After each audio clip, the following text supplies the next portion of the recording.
gentleman stood up and took the microphone and he said, I just opened my appraisal notice, but when you open it, make sure you're sitting down.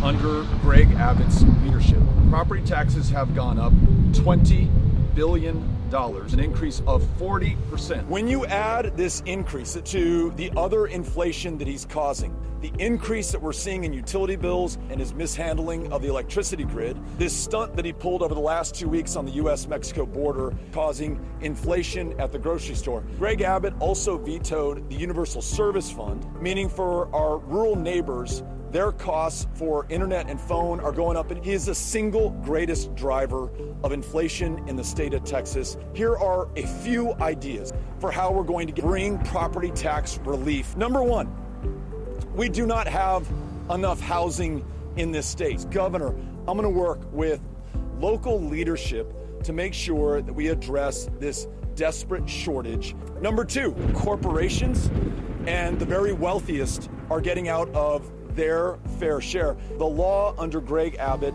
allows them to bring down their bills by billions of dollars. As governor, I'm going to work with the legislature to ensure that corporations have to essentially follow the same practices that we as homeowners have to follow. Third, I'm going to work with the legislature to make sure that the state of Texas is funding its fair share of public education. And lastly, look at new sources of income. Medicaid expansion. We no longer have to foot the bill for indigent health care at our public hospitals, legalizing marijuana. We spend $500 million a year locking people up for a substance that is legal in most of the rest of the country. We also lose out on, conservatively speaking, $500 million in tax revenue. Those are four ways that we can reduce the property tax burden on our fellow Texans and do something to change this inflation that we're seeing in Texas, thanks to Greg Abbott.